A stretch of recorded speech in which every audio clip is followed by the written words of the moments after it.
I never paid much attention to my neighbor, Mr. Harris.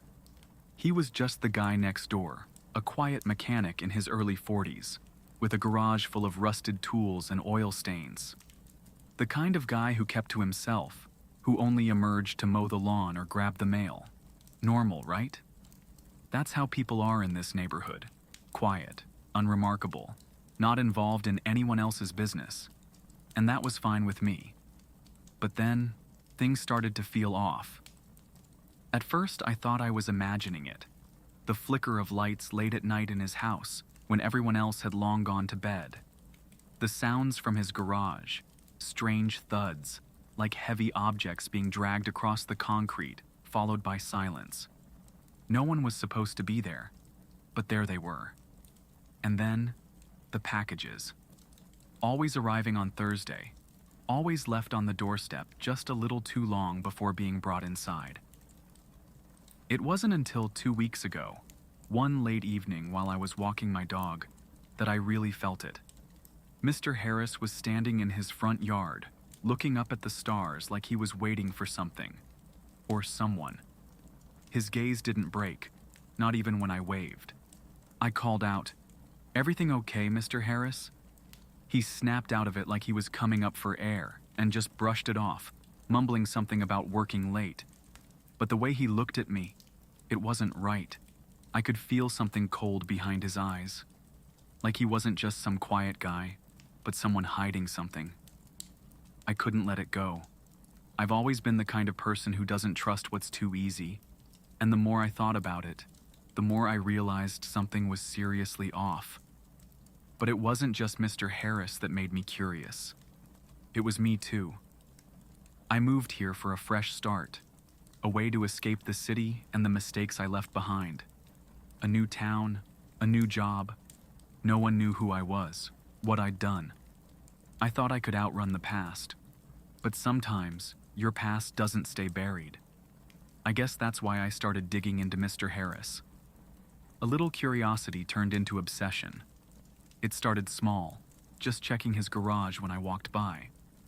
But one night I found something that made the hairs on my neck stand up.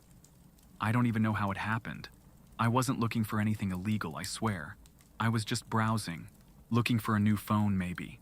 Then, I accidentally stumbled onto a link, a dark web link. One click. That's all it took. I didn't know much about the dark web except what you see in movies. But once I started scrolling through, it didn't feel like some far-off mystery. It felt real. Too real. And that's when I saw his name, Mr. Harris. The address matched, the name matched. Everything matched. I thought I was losing my mind. I mean, how could this be? Mr. Harris, the quiet mechanic? There was no way. But as I kept digging, the more I found. Details, accounts, transactions. And then, my heart skipped. His profile, right there on the screen. It listed him as a wanted criminal, cybercrime, identity theft, organized crime, the kinds of things that make your stomach drop, the things you only hear about in the news. I froze. Was this some sick joke? Was I reading this wrong? Maybe it was a different guy. Maybe it was all a mistake. But no, this was it. Mr. Harris, the guy who mowed his lawn every Saturday morning. The guy who'd helped me with my car once. A criminal? I knew I had to confront him, but the idea terrified me. What if I was wrong? What if I was digging into something that was way deeper than I could understand? What if I wasn't the only one who knew about him? I wasn't sure if I was ready for whatever was waiting on the other side of this mystery. But I couldn't just walk away now. Not after all I'd uncovered. The question wasn't if I should confront him. It was whether I'd survive whatever happened next. I couldn't stop thinking about the dark web. Every time I closed my eyes, I saw Mr. Harris's name flashing on the screen. I couldn't shake the feeling that I was missing something. Something bigger than just cybercrime. Something I wasn't prepared for. I spent the next few days obsessively digging deeper, but each new discovery only made things murkier. I found more profiles, more aliases linked to him, and every trail seemed to lead nowhere. I was starting to get frustrated. Why would someone like him, a quiet mechanic, be involved in something this massive? The details didn't add up. That's when I decided to try a different approach. I'd been watching him from a distance, but it was time to get closer. I figured if I couldn't get answers from the internet, maybe I could get them in person. It wasn't hard to find a reason to stop by his house. My car had been giving me trouble, and I'd seen him working on a few vehicles in his garage before. I figured it would be a casual visit, a quick chat to see if he could take a look at my car. When I knocked, he answered quickly, his face a little too quick to mask the surprise. "Hey, I was wondering when you'd stop by," he said, almost too smoothly. "What's up?" I stammered for a moment, trying to keep the conversation light, but it didn't feel right. I could tell he was watching me closely, like he knew I was up to something. His eyes darted to my car, then back to me, as if searching for something. "I've got some issues with my engine. Thought I'd ask if you could take a quick look," I said, trying to sound casual. He nodded, stepping aside. "Sure, let's take a look. But, I'm busy with something in the back. Follow me." I stepped inside, but there was something off about his tone. He wasn't being his usual friendly self. His words were polite, but there was an edge to them. It was like he was trying to stay calm, but something was off. His garage was cluttered, like it always was, but there was something new. In the corner, hidden behind a large tarp, I could see the outline of something large, something out of place. "Just pop the hood," he said, motioning to my car. But I couldn't focus. My eyes kept drifting back to the tarp, that thing he was trying to hide. My heart started pounding. "Hey, what's that?" I asked, my voice barely above a whisper. He stiffened, then gave a half smile. "Oh, nothing. Just some old parts. Don't worry about it." I walked closer, pretending to examine my car, but all I could think about was the tarp. I could see its shape clearly now. It wasn't a stack of junk. It was a large, heavy object. Something wrapped up. "Mr. Harris," I said, trying to keep my voice steady. "What's really going on here?" He froze for a moment. His eyes darkened, but he quickly recovered, forcing a smile. "You've been watching too many of those crime documentaries, haven't you? Look, I'm just a mechanic. I fix cars. Nothing more." But his words felt hollow. I could tell he was hiding something, and it wasn't just the tarp. His whole demeanor had changed, like a switch had flipped. It was subtle, but it was there. I should have backed off. I should have left before I dug myself in deeper. But I couldn't. Something about him, about the way he was acting, made me feel like I was getting closer to the truth. The kind of truth that made you question everything. I took a step toward the tarp. "What are you hiding?" I asked, my voice firmer this time. He didn't answer right away. Instead, he turned away, walking toward the back door of the garage. "You need to go. Now." That's when it hit me. The shift in his tone. It wasn't fear. It was warning. He wasn't just a mechanic, and he wasn't just some guy trying to stay under the radar. No, Mr. Harris was playing a much bigger game. Before I could say anything else, he slammed the door shut behind him. The garage went dark for a split second, and when the light flicked back on, I saw something that made my blood run cold. The shape under the tarp wasn't just a pile of junk, it was a body bag. I didn't know what to do. Panic gripped me, but I couldn't make sense of it. Why would he be hiding a body? And why did it feel like this was just the beginning? As I stood frozen in place, I heard something that chilled me to the bone. Footsteps. Someone else was outside. Someone had been watching. It wasn't just Mr. Harris I needed to be worried about. The truth I was searching for wasn't just about him. It was about something far bigger, something deeper. And I was already in over my head. I stood frozen in the middle of the garage, my breath coming in shallow bursts. The body bag under the tarp was all I could focus on. I tried to shake the thought from my head. Maybe it wasn't what it seemed. Maybe it was just a prop, some kind of stunt for a film or some weird hobby of his. But deep down, I knew better. Then the footsteps outside grew louder, followed by a voice I didn't recognize. A woman's voice. "Damn it, Harris. I told you to keep a low profile," she snapped. I instinctively stepped back, trying to hide behind a stack of old tires, my heart hammering in my chest. Was she talking to him? Who was she? I could barely hear the response, but Mr. Harris's voice was sharp too, like he was hiding something.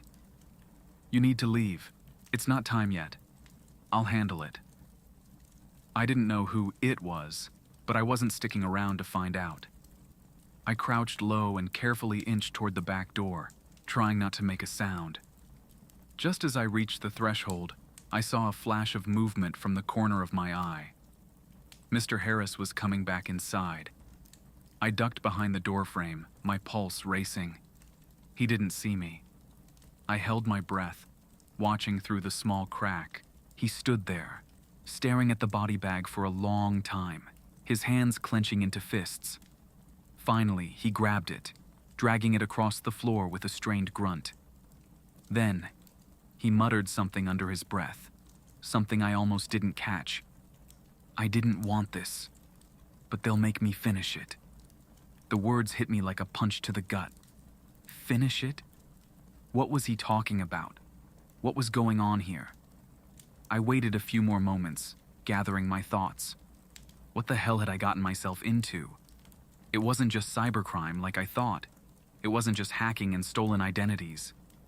This was deeper, and that's when it clicked. It wasn't just Mr. Harris hiding something. He was the one being hidden. The moment I pieced it together, my stomach twisted. Harris wasn't just some mechanic caught up in a criminal organization. No, he was an undercover agent, a mole embedded in the criminal syndicate for years. The signs were all there. The strange behavior, the body bag, the urgency in his voice. It all made sense now. He had been trying to protect me all along, without even knowing it. And now, he had no choice but to complete his mission. I pushed the thought aside for a moment and focused on the woman's voice outside, still growing louder. She sounded angry, desperate. Suddenly my phone buzzed. The screen flashed with a notification. New message from unknown number. I hesitated, then opened it. The message was short. "Stop looking. You're in danger." My blood ran cold. I didn't recognize the number, but there was something about the message that sent a chill down my spine. I glanced back at the garage door. It was still closed.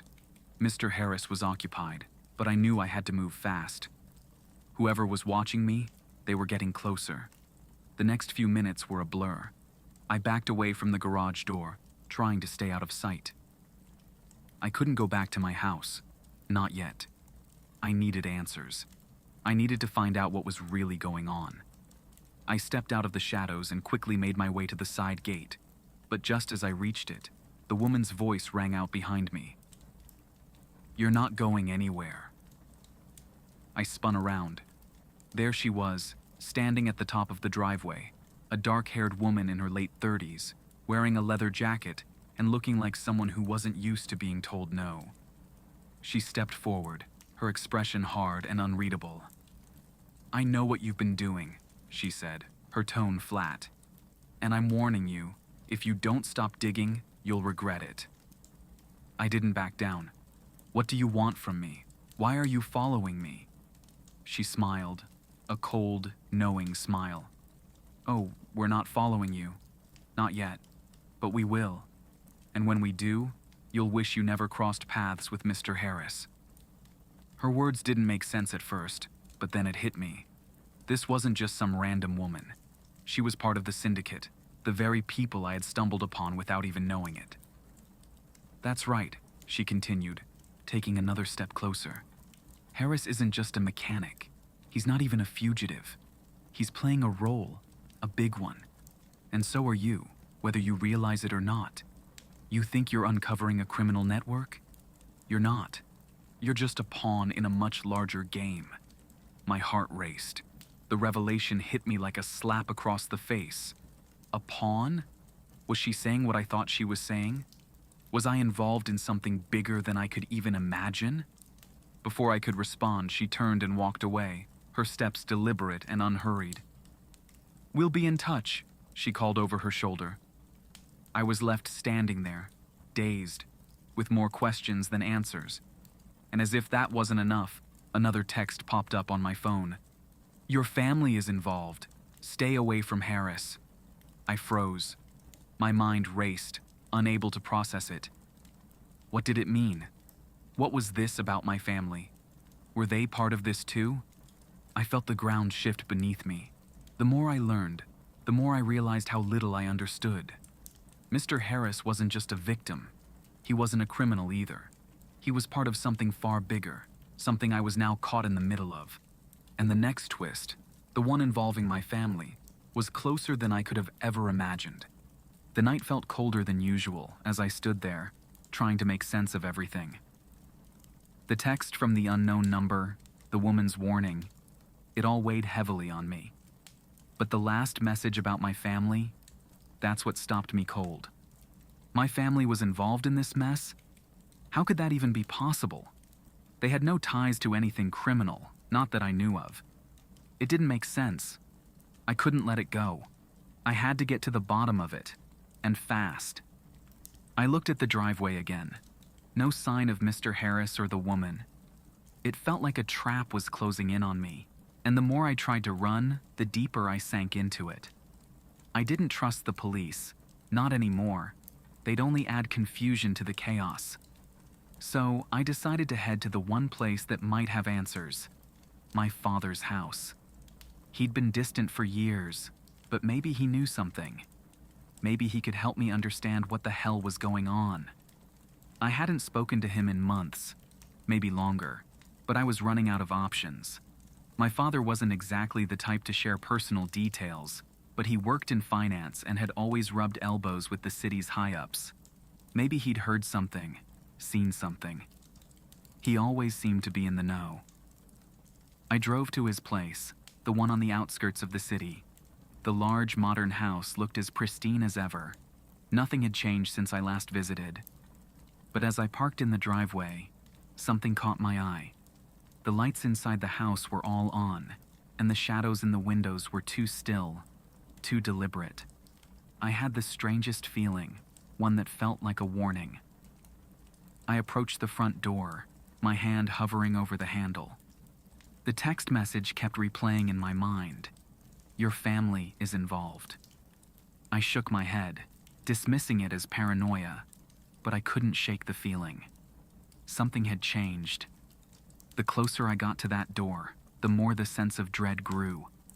I pushed it open with a creak, calling out for my father. "Dad," I asked, my voice barely above a whisper. There was no response. The house was eerily quiet. I moved through the hallway, the walls lined with family photos and expensive art. But the warm comfort of the house, my childhood home, felt distant, cold, like it was no longer mine. As I reached the living room, I stopped in my tracks. My father was sitting there, but he wasn't alone. There was another man with him, a stranger. He had dark, calculating eyes and a posture that screamed power. The man looked at me as I entered, a faint smile crossing his lips. "Ah, there you are," my father said, his voice strained, almost apologetic. "I was wondering when you'd show up." I didn't respond. I couldn't. My mind was spinning. What was going on? Why was my father sitting with this man? And why did it feel like something had been going on behind my back for a long time? I finally found my voice. "Who is he, Dad?" I asked, the words tasting like acid in my mouth. My father's face hardened for a split second before he spoke. "He's someone I've been working with for a while," he said, a little too smoothly. "He's part of a project we've been overseeing." I looked at the man, his cold smile never faltering. It didn't make sense. My father was a financial consultant, not some criminal mastermind. Why would he be working with someone like this? Then the man spoke. His voice was calm, almost too calm, like he was used to delivering bad news. Your family has been involved in things you don't understand, son. We've been watching you for a while now. Your curiosity is both commendable and dangerous. The blood drained from my face. Watching me, I felt like the ground beneath me had just crumbled away. My mind raced as the pieces began to fall into place. All the strange messages, the warnings, the cryptic hints. It wasn't just Mr. Harris I was being pulled into. It was my family, too. What the hell are you talking about? I demanded, my voice rising. I don't have anything to do with this. The man leaned forward, his eyes glinting with something that felt more like a threat than a promise. Oh, but you do. Your father is involved with us. He's been financing operations for years, moving money through legitimate channels to cover our tracks. And now you've gotten too close. We can't have you getting in the way. I turned to my father, disbelief flooding my chest. Is this true? What the hell are you mixed up in? My father's face was unreadable, but the guilt in his eyes told me everything I needed to know. He wasn't just some innocent bystander. He had been involved and he'd known all along. I didn't want you to get involved, he said, his voice barely a whisper. I kept you away from this life, tried to protect you. But you didn't listen. You kept digging, kept looking into things. And now, you've made it worse. I couldn't believe it. All those years I thought my father was some upstanding, ordinary guy. He wasn't just caught in something bigger. He was a part of it. A financial backer for a criminal syndicate. And now, I was entangled in it too. The man who had been sitting silently watching me finally spoke again. You're lucky. We're giving you a chance to walk away, to leave all this behind. But if you continue to dig, continue to question things, you'll be forced to take a side, and it won't be a side you want to be on. I felt like the walls were closing in on me. This wasn't just about Mr. Harris anymore. This was my life, my family. Everything I thought I knew was a lie. Walk away? I repeated, my voice cracking with disbelief. How the hell do I walk away from this? The man's smile faded into something far darker. That's up to you. As he stood up and walked toward the door, I couldn't take my eyes off him. The weight of everything pressed down on me. My father had known about this for years. The criminal syndicate, the lies, the manipulations. It was all part of a world I never wanted to be a part of. But now, there was no turning back. I had been pulled in, and there was only one way out. I had to make a choice. I couldn't breathe. The weight of my father's confession hit me like a punch to the gut, leaving me gasping for air. He wasn't just some bystander, some naive man caught up in the wrong crowd. He had been an active player in this, financing criminal operations, laundering money, and I had no idea. It was as if the ground beneath me had fallen out entirely, leaving me stranded in a world I didn't understand. The man, the one who had been sitting with my father, walked toward the door without looking back. As he reached the threshold, he paused, turning slightly to glance at me over his shoulder. His eyes, cold and calculating, bore into mine. We'll be in touch, he said, his voice low and deliberate. Remember, you're already part of this. You just don't know it yet. The door slammed shut behind him with a finality that echoed through the house. I stood there for what felt like hours, trying to process everything. My mind kept replaying the conversation. My father's involvement, the man's warning, the unspoken threat hanging in the air. The more I thought about it, the more I realized just how far-reaching this entire network was. It wasn't just about money or power. It was about control. And now, I was a part of it, whether I liked it or not.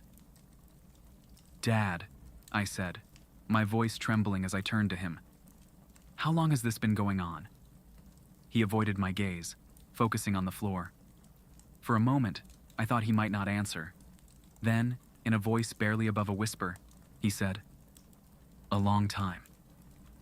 Before you were born." The words hit me like a slap across the face. Before I was born. How deep did this go? How many years of my life had been built on lies? How much of my family's history was tied to something so dark? "I tried to keep you away from it," he continued, his voice strained. "But you're in it now. There's no going back." My mind was spinning. What did he mean by that? I felt like I was being dragged deeper into this web, and the more I tried to pull myself out, the more tangled I became. "Why didn't you tell me?" I asked, anger rising in my chest. "Why didn't you warn me? I could have—" "You wouldn't have believed me," he interrupted, his voice hard now. "You never would have understood. You still don't. There's no way out, son. Not for us. Not for anyone involved." I wanted to scream. The truth, the lies, everything was too much. But one thing stood out above all else. There was no way out. And then, as if to prove his point, my phone buzzed in my pocket. I pulled it out, trying to steady my shaking hands. It was a message from an unknown number. I couldn't help but feel a sense of dread building up inside me as I opened it. The message was brief. "It's time to finish what you started. We know where you are." I froze. My breath caught in my throat. The "we" in the message wasn't just the man who'd been with my father. It was something bigger. The syndicate. They knew I was getting close. They knew I had been digging, and now they were closing in. But what did it mean? Finish what I started. What had I started? I had barely scratched the surface. But it seemed like the deeper I went, the more I discovered about my family, about Mr. Harris, the more dangerous it became. And now, it was clear. They were willing to do anything to keep their secrets hidden. I turned to my father, my voice low but urgent. "What does that mean? What have I started?" He didn't answer right away. His face was hard, almost unreadable. And then, finally, he spoke.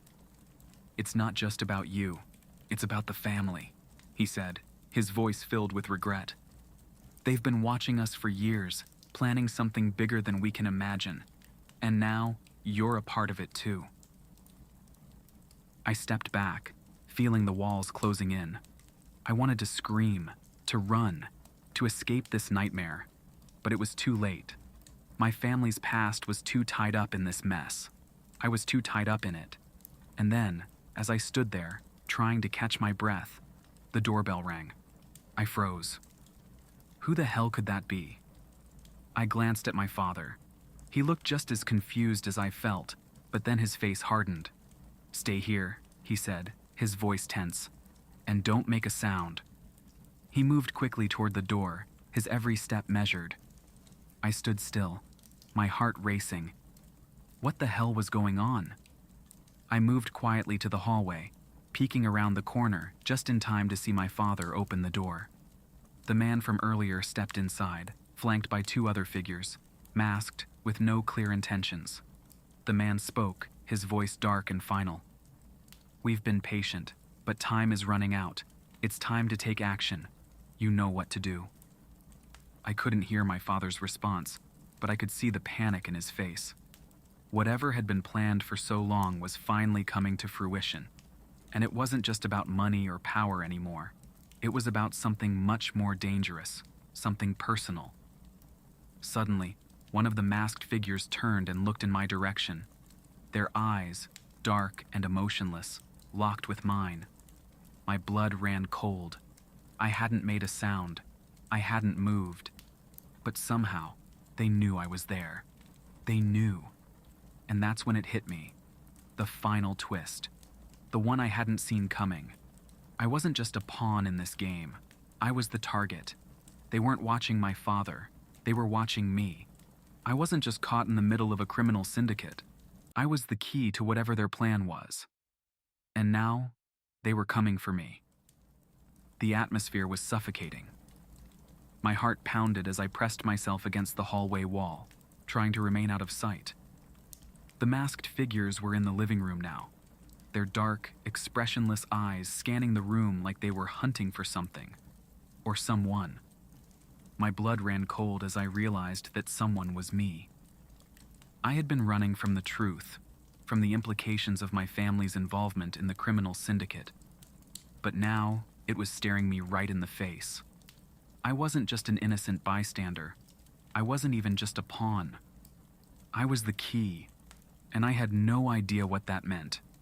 The man from earlier, the one who had been sitting with my father, spoke again.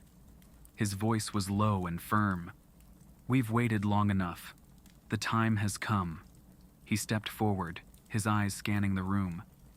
He doesn't know yet, but he will. That's when it hit me like a sledgehammer. The fifth twist. It wasn't just that I was involved in their plans. It was me. I was the reason they had been watching us all along. I wasn't just a member of the family. I wasn't just in the wrong place at the wrong time. I was their leverage. I'd been born into this world, this mess, without ever knowing it. The syndicate wasn't just using my family for their resources. They had been grooming me for something else, something far more sinister. My father's involvement wasn't just about money. It was about me, about the role I was destined to play in their twisted plans. I took a step back, the realization hitting me with full force. All the things I had uncovered, the body bags, the hidden messages, the warning texts, none of it had been a coincidence. They had orchestrated this from the beginning. And now, the truth about who I was, the real reason they had been watching, was about to come out.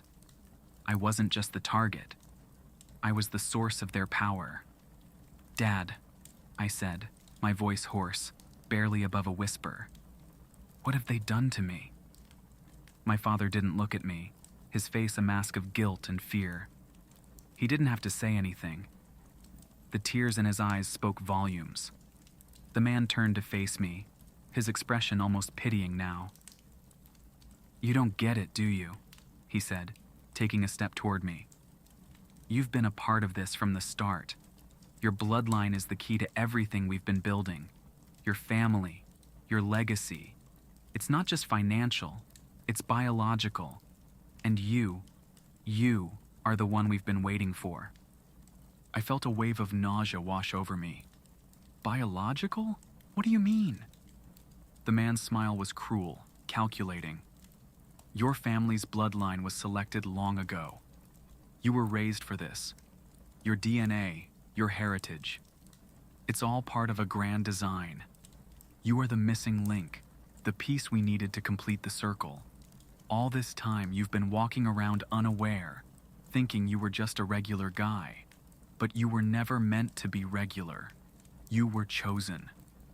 I staggered backward, as if the ground beneath me had shifted. This was insanity. How could this be happening? How could my life be tied to this web of lies, power, and manipulation? "You've been a sleeper agent, son," my father said quietly, finally looking me in the eye. "Not just to protect the family, but to protect the syndicate's interests. Your connections, your position, they've been positioning you for this day. You weren't just born into the syndicate. You were made for it." My mind spun. I wanted to scream.